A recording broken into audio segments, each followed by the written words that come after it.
So here's where the R comes into EMDR therapy. So shortly after the publication is when she created EMDR. So there were two things that happened that caused her to further expand her original thought of just EMD. One was that she noticed it was more than just desensitization that was happening.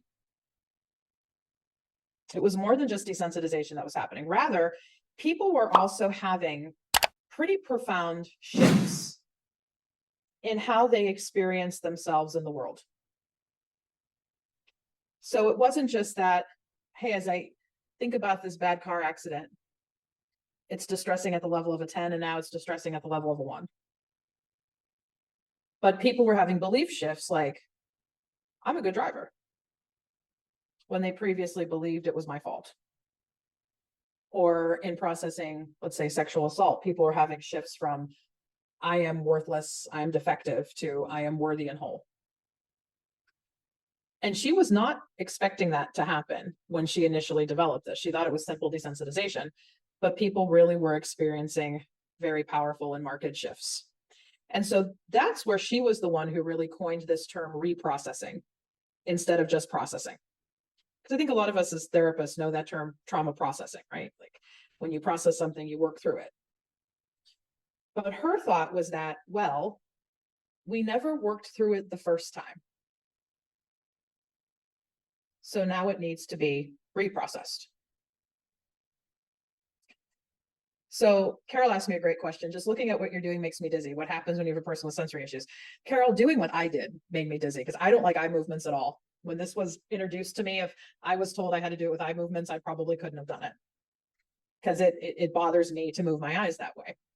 So in 1990, an individual with vision loss came along, and this person could not easily move his eyes no matter what they tried.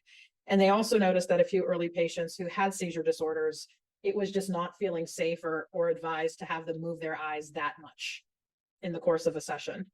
So she had a friend who was an engineer and developed a direct box where the patient was, or the client, the test subject was able to put a set of stereo headphones on their ears. And then Shapiro would click the box and it would make alternating audio tones back and forth, almost like a hearing test. And they found that similar results were achieved. They also then had the individual try tapping. So at the time, they tapped on his knees.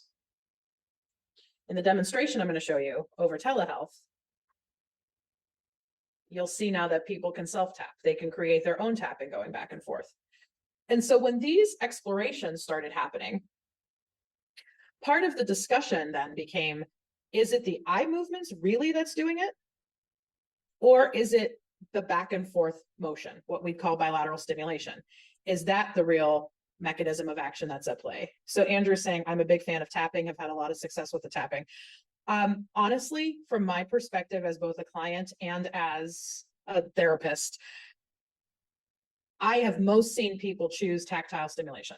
Now, we also have machines. I don't know if you could see these like paddles I'm holding.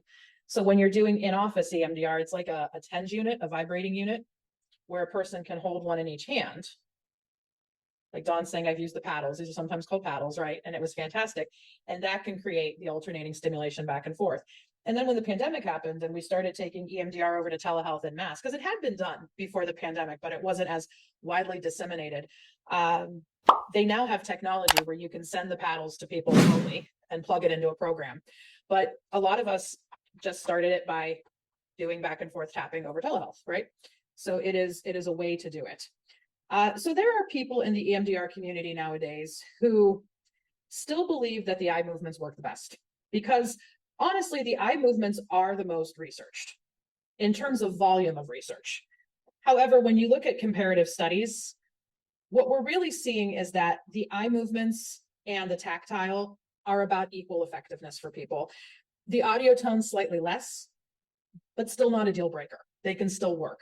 And so my philosophy as an EMDR therapist, as an EMDR trainer, is I give people the choice. Like I tell them how EMDR originally started with eye movements, but then when people came along who found they couldn't do the eye movements, it's the most trauma-informed thing ever to say, how can we adapt it? And so that's when it went over to, you can do it with eye movements, you can do it with tapping, you could do it with tones. And if you look at my demonstration library online, because I do have a lot of demonstrations, I'm going to show you one here as part of this course. I do them both with eye movements and with tapping, because those will both show well on a demonstration. So is the speed of the tapping important? That often depends on what trainer you ask.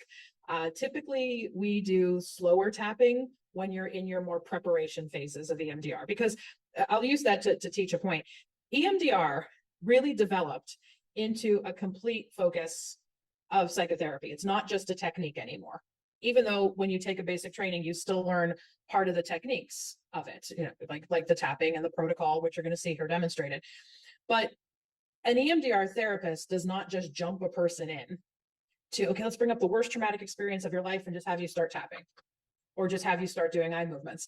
That when you're trained in EMDR, you learn the preparatory steps, which is taking a good history through a trauma-sensitive lens, doing a series of affect regulation skills. And in the demo I'm going to show you, I will review those quickly with Sharon, although to keep this a time-contained demo, I don't necessarily teach all of them to her.